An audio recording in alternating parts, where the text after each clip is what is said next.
Hey, this is Chadillac. Welcome to the Cage Rage podcast. We're talking boxing today. Man, am I excited about this one. Hey, we're trying for the first time in Cage Rage podcast history to do a three-way podcast. Welcome to the show. First of all, fight analyst, archivist, and guest host, Miguel. Miguel, how you doing today? Hey, Chad. Always happy to be here on the podcast and happy to try something new. Happy to have a new friend aboard. Next online, you've seen him a couple of times now. We've done a couple of guest spots with him, and it looks like he's going to be a recurring spot on the Cage Rage podcast from here on out. We are super stoked to have boxing enthusiast, separate fight analyst from here in my home state of Indiana in Bloomington. He's a DJ, he's a sports writer, he's a journalist, and a jack of all trades with a super cool hat, Jeet Kune Do master. I don't know about any of the rest of that. But, hey, welcome to the show. Everybody give Scotty, Anthony Scott Piatt. How you doing, Scotty? Welcome to the show. Thank you, guys. Pleasure to be here with you. I like this multicast we're trying, and it's great to meet Miguel, and just looking forward to this whole deal, you know. Let's get it rocking. Okay, so let's jump right in, guys. I know we're pressed for time today because we've got to get this out. So, Aaron, Twist a Cane Productions, Indiana Digital 7. That's about the worst freaking name you could ever give to a production company. Don't you think Twist a Cane is good? Anyways, Aaron Kane at Twist a Cane Productions has got to get this done for us, so we've got to hurry up and get it done right. So here's the situation, folks.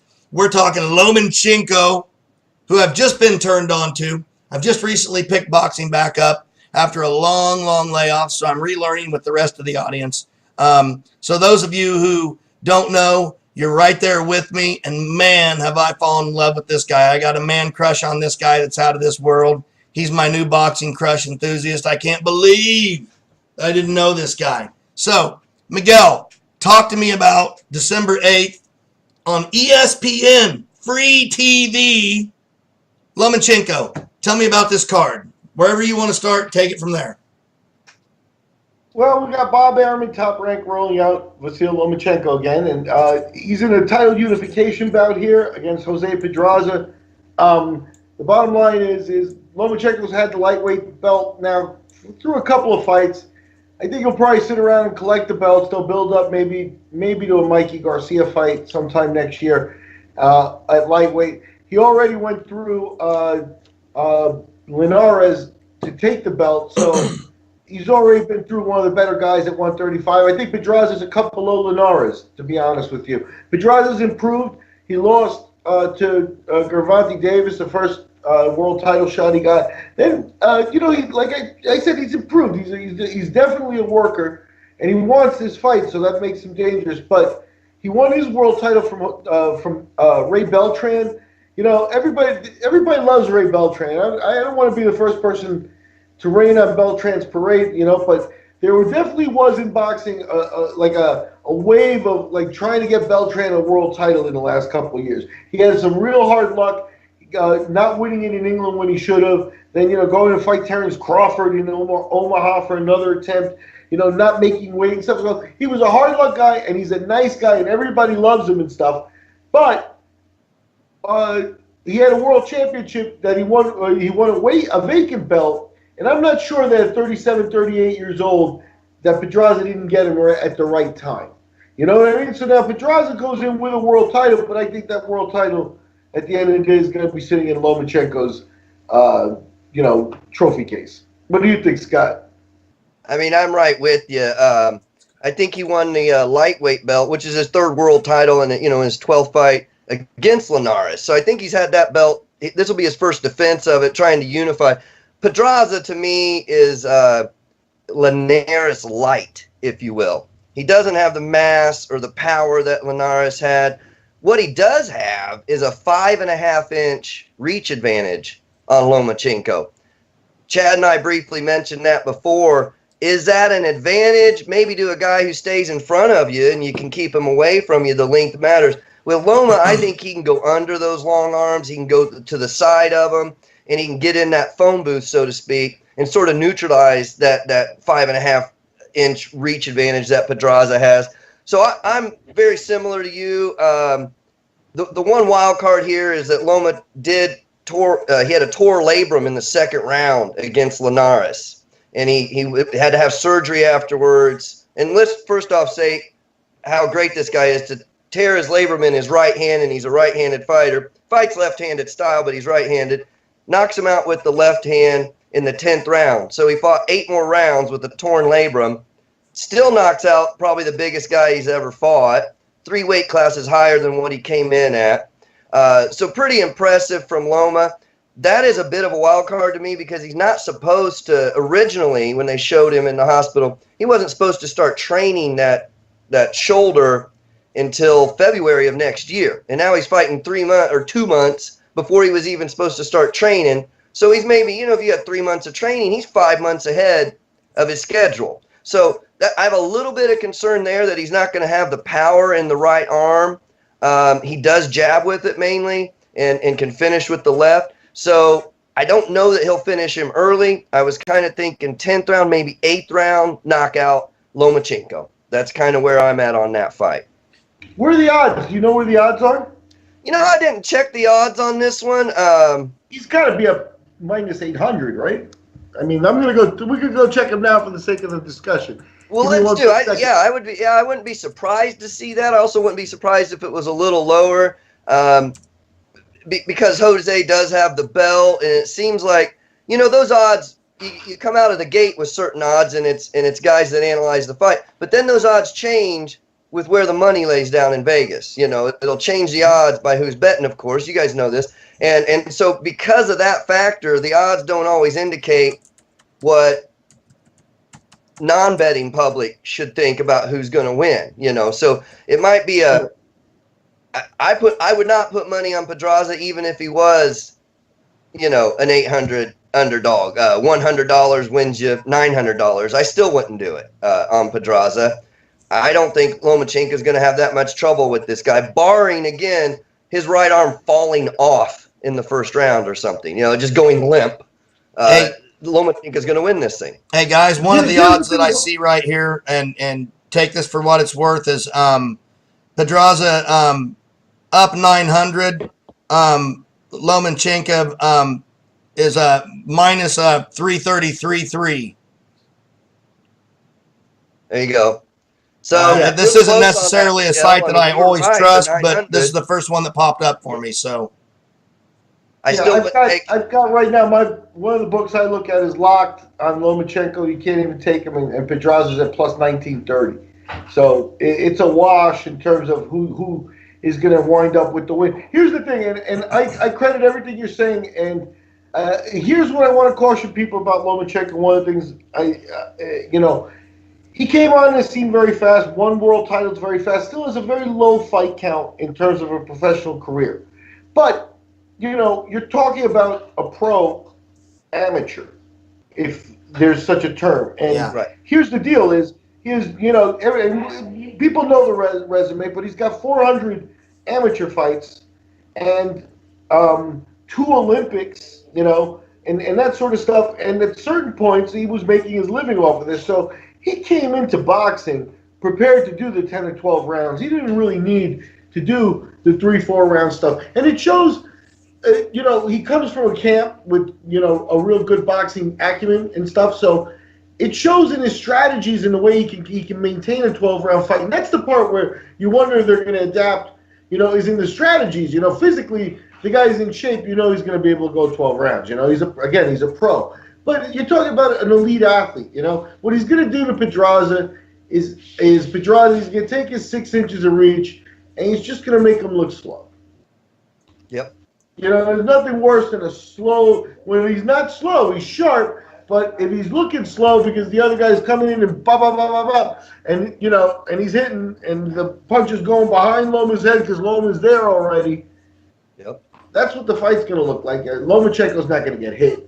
And I think the shoulder injury, I caution, the whole story of him being, starting to train next year and coming back and fighting well in advance of when he should be training and things like that. I wonder if we're not getting a little bit of a mind game and some smokescreen from Ukrainian guys that, I think have a sophistication that they think of things like that, Hey. Put out that he had a shoulder injury before fighting Garcia, and then everybody accepts, oh, he hurt his injury, whatever. There's mind games that are being played there. He's not going to step into the ring if he's not healthy. Hey, guys, what do you think about cash cow? Top rank for the Ukraine, for himself. He needs to make money. He's not shy about saying it too. He deserves to make money. He's a fucking Nureyev, But they're not. I don't think they're risking him in any way, shape, or form. I think we're safe from that.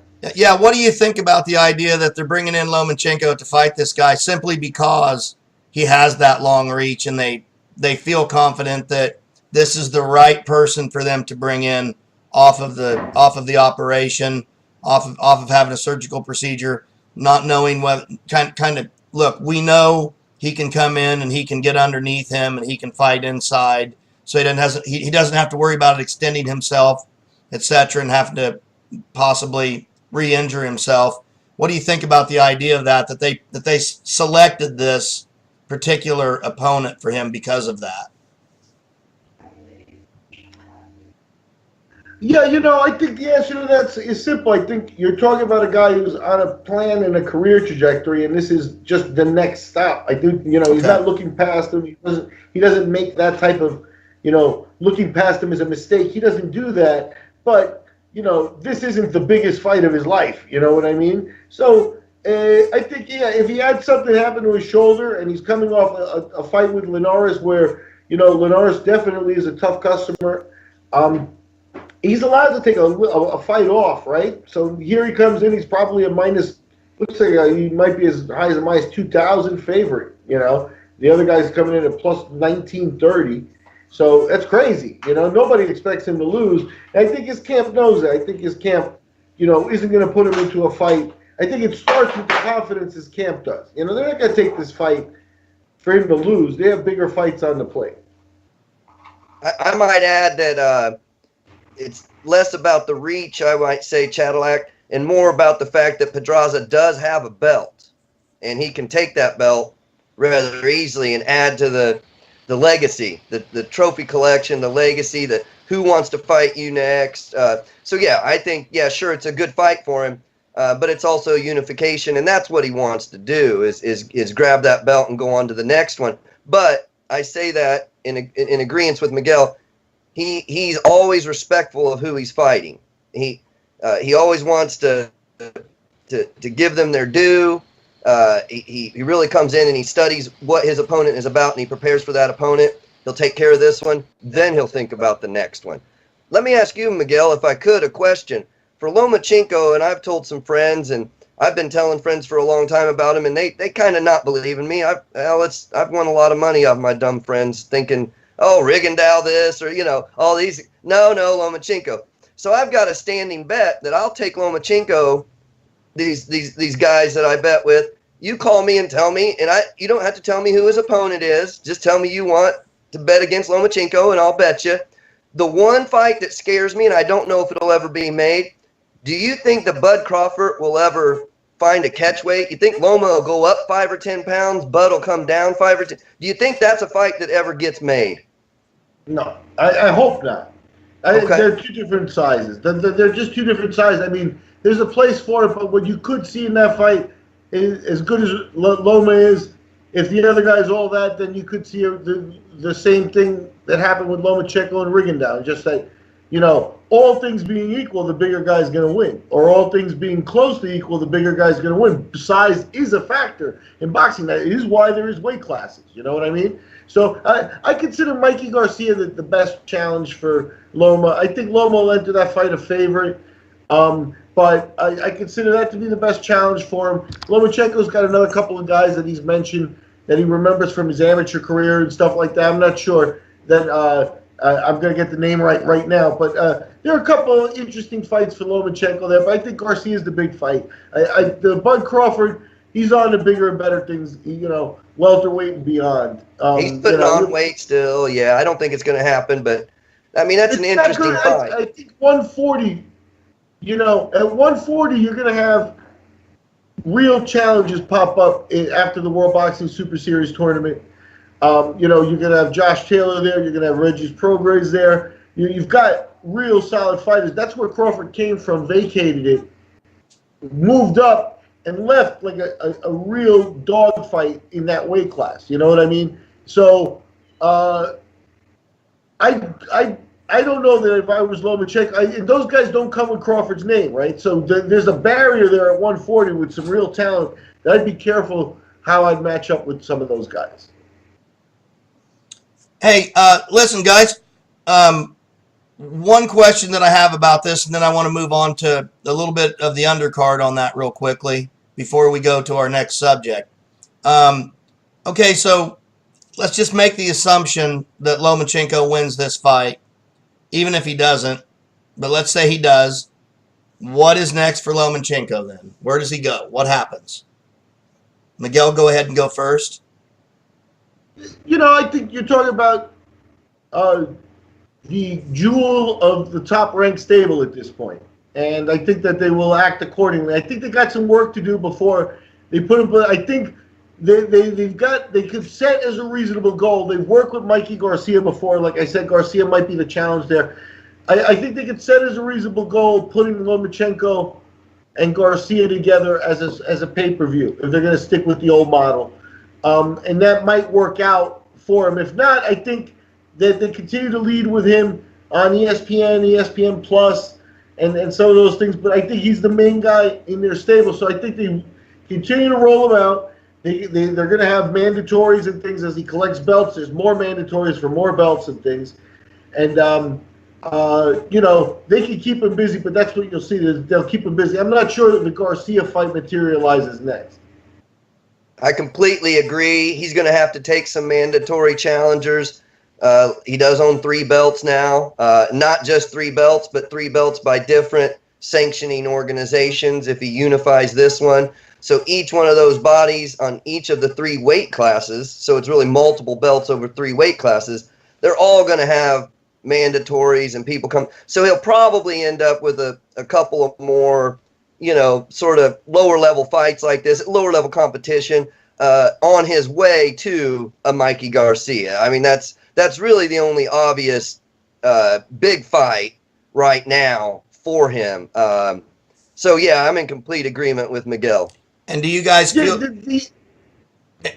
Sorry, just one X factor in that division is Gervonta Davis, but I think with the PBC and Top Rank and Gervonta Davis being brought along, I mean, they're going to keep those guys separate from each other for a while, too, I think. And are we all kind of in agreement that ultimately this really adds to his allure and that kind of giving him these extra fights, you know, puts a few extra knockouts on him, gives him a better highlight reel, gives the American audience time to gives them time to develop his brand and show the people who he is. You know, gives him some great knockout reels and some highlights and some of that Fred Astaire dance move stuff and the, you know, the bullfighting and all of that. Are you in agreement that this is actually in favor of his branding so that he can get that big payday? You know, I'll defer to Scott on it. I think Lomachenko's already sealed his fate. I think he's got to. I don't think he becomes the next Mayweather in terms of paydays. I think his task is to be the #1 guy and accumulate paydays and take care of his family and do that. He'll make money, but I don't think he's the guy who's going to cross over and be a big guy. I think he's going to be boxing's flavor of the month for years to come. Okay. But that means, you know, grab the paydays, and I think that it makes a world of difference if a guy can box 3 times a year instead of twice a year, you know, and I think he's game for that. Oh, absolutely. Absolutely. His training and whatnot. And here's the fact of it. When you look back throughout history on guys like, Cotto and, I'm sorry, who's the fella? There was another fella that was always fighting on HBO. Back then you had the De La Hoyas, Cotto. You had guys that were fighting. Sugar Shane Mosley. Mosley, yeah. Yeah. I caught up to myself. Now here's a guy that would fight 4 or 5 times a year, but he's toe-to-toe with people getting his head bashed in. Yeah. And unfortunately, if you see Sugar Shane now, you can see in his speech patterns and things, I mean, he's taken too many hits to the head, right? Yes. So a guy whose fighting style is sort of that Mexican style, or that style where you just get, into wars like, Gotti and Ward, for example. Yeah. Those type of wars can't be done 5 times a year. Now, when you look at Lomachenko and you look at the fact that Rigondeaux hit him 3 times per round at the height, that's the most he could hit him, was 3 times, right? So then you're not worried about fighting 4 or 5 times, because you're getting the amount of hits in 5 fights that most people get in 1 round. Yeah, so we're good to go. Yeah, that's a great point. Well, hey, so guys, anything else to say on that before we move to the undercard and kind of hit those real quickly, the highlights of it? Yeah, I think the Dogboe fight has the potential to actually be a better fight, more competitive, but better, because Dogboe's a showboat unto himself. No, Scott, what do you think? I think so too. I had a hard time handicapping this one. At first, I had read something that Dogboe had actually had an injury in training. I can't really substantiate that now or find much about it, so I'm going to discount that. Because of that, what I thought was an injury, I was giving it to Dogboe in a decision. He's from Ghana. They call him the Royal Storm. He's fighting great. He's actually fought fairly recently too. 2 or 3 times this year already, I believe. In fact, he fought January 5th. He stopped Cesar Juarez. He fought in April. He beat the undefeated Jesse Magdaleno for the title. And then he came back August, but August was only a first round. He knocked out Hidenori Otaki from Japan, first round knockout. So he's been pretty active too. You talk about those active fights, but they haven't been necessarily wars. He's been pretty dominant. So I'm actually going to give this one to him. Emanuel's not a small guy. Navarette is decent competition for him, but I'm still going to go with Dogboe, and probably I'm going to surprise myself and say a knockout in 3. Something tells me it's going to be longer than that, but there's just this little thing that says take that chance and go for a KO in 3. So that's what I'm going to go ahead and call. Okay, I gotta respect that. I mean, Dogboe's a guy that I see some top end potential with. You know what I mean? He starts stringing together and continues to win. The way he's won and stuff, he's got the right little bit of charisma. He's from Ghana, so he's got some. They speak English over there, even obviously though we'll consider it with an accent, and there'll be words that that we don't understand. They'll have their own dialect kind of thing, but I think he's got real potential that way. Navarette hasn't lost in a long time, actually. So the 25-1, you can kind of take that out the window because, he lost, in an 8-rounder back, in his maybe 10th fight. So he's on a long winning streak on the trajectory up. So, you're talking about basically 2 undefeated guys if you, want to really gloss over it. Or in a long time, they haven't lost. So it is a nice fight with that way. But I think Dogboe's the guy that, he's caught people's eye in boxing a little bit at this point. And I think his rate of activity and stuff, all that's real good stuff for him too, because that gives him the ability, like Chad was talking about, to work on his brain and stuff. So I think don't sleep on this guy. I think this guy can put on a little bit of a show.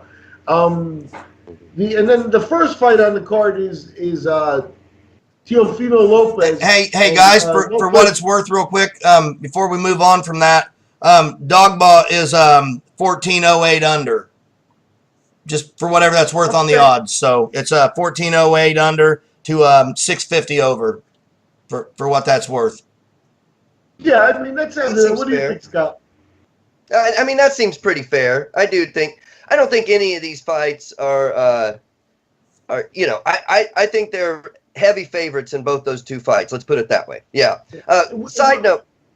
Yeah, my question for you, Miguel, and I keep throwing these at you. We already went Bud. Could Bud lose the weight to fight Loma? Could Dogboe at 122 now move up and fight Lomachenko in, say, 2-3 years?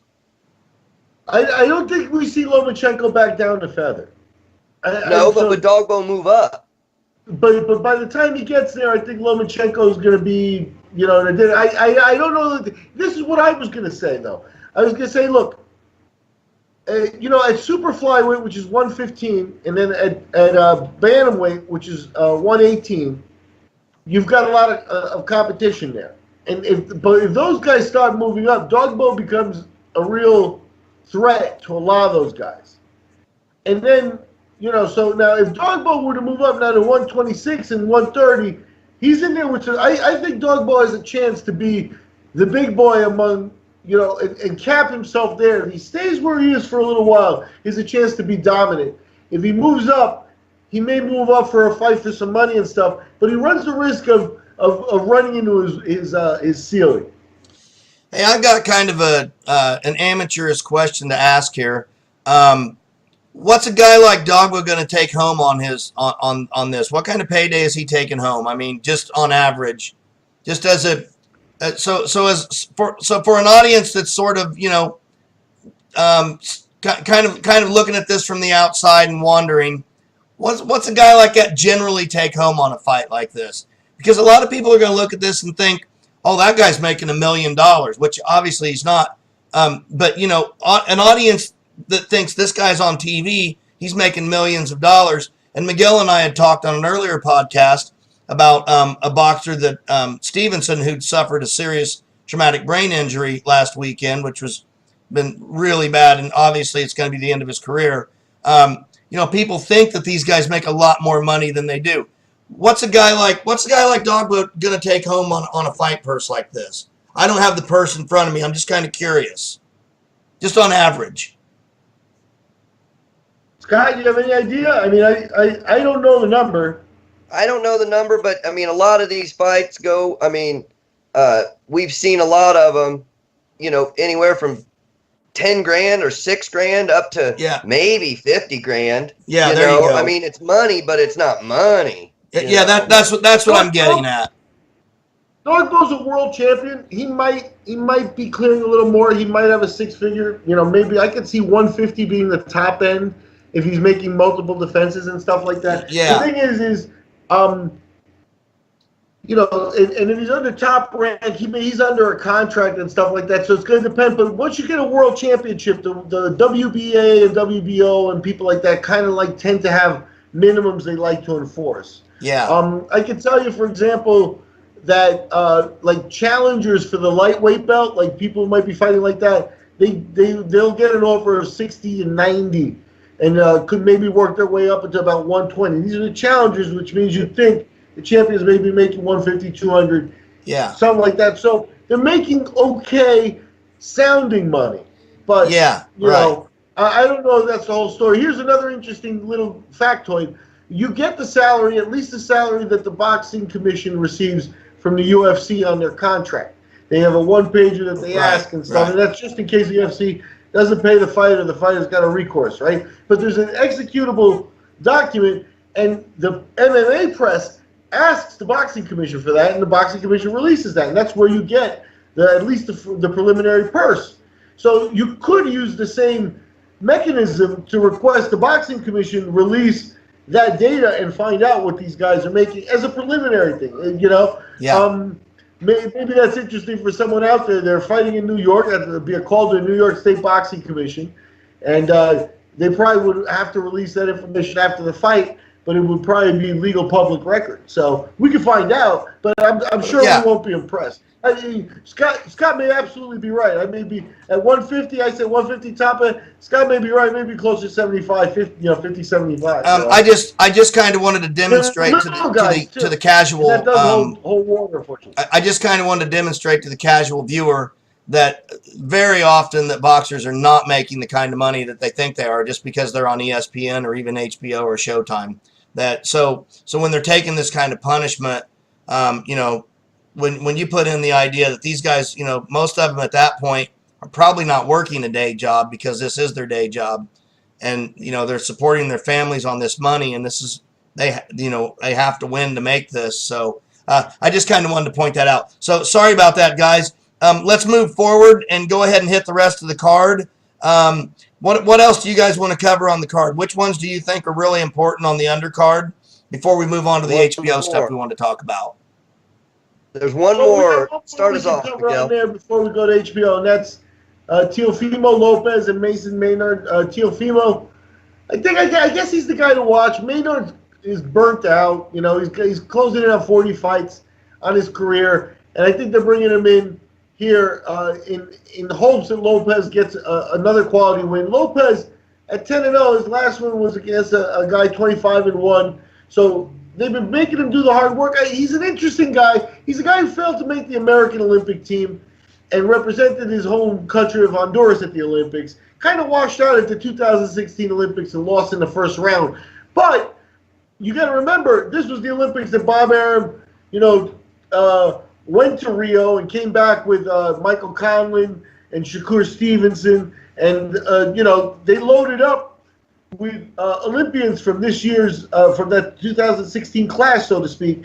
And Lopez is one of the guys that came in with that group, signed under the radar. I'm sure they got him cheap, too, since we're talking about purses, because I think the kid's willing to do hard work here, and I think if you look at it, and the way they brought along Shakur Stevenson to me, a far more advanced fighter coming out of the amateur ranks, but they've been bringing Teofimo along a lot faster in terms of competition, and now here he is in a 10-round fight against a guy with 40 fights. So I think he's a kid to watch. I think he's a hard-working kid to root for, and if you're Honduran, hey, you got a guy to root for.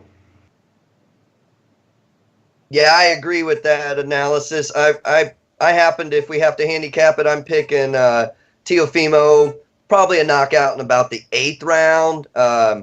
I think Mason is, as you say, he's kind of washed up. He's gonna probably tire out and not have both the physical but also the mental endurance to make this. I think towards the end of the fight, he's gonna realize he's not got a chance to win it, and he's gonna open himself up a little bit. Lopez probably finishes it in 3/4 of the way into the fight. That's where I'm gonna call that one.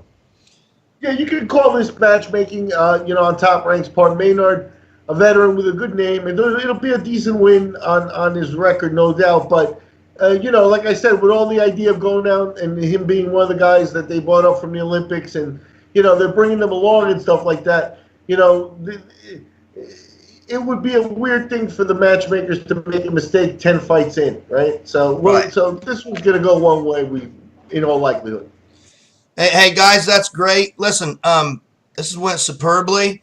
Do you want to throw anything else out at this one before we move on to the next segment that we want to go ahead and hit with the HBO stuff? I'm wrapped. Okay, great.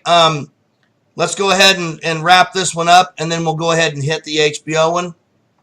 For now, thank you all for joining us. We appreciate everybody for joining the Cage Rage podcast. Miguel Iterati in Costa Rica. I'm sorry, what? We can cut right here. Let them do final thoughts on this. Okay. I'm sorry. Hey, so let me get your final thoughts on this real quickly before we wrap it up. Then, Miguel, give me your final thoughts real fast.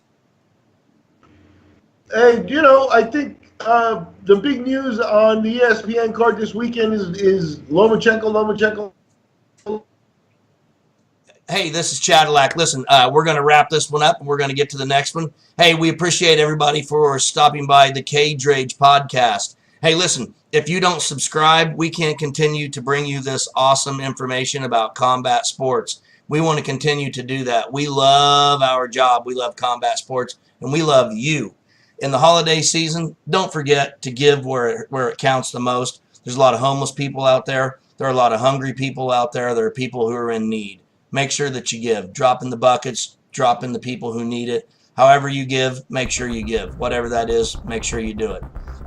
Hey, hit the subscribe button below. That's the most important thing you can do for us. So if you want to give to us, subscribe below. If you don't subscribe, we can't continue to ride. You got to subscribe so we can ride. That's not cool at all, but I'm still working on it, man. It just doesn't work. But hey, listen, namaste. We thank you all very much. Scotty, Miguel, love you guys very much. Thanks for stopping by. We'll see you again real soon. We're out.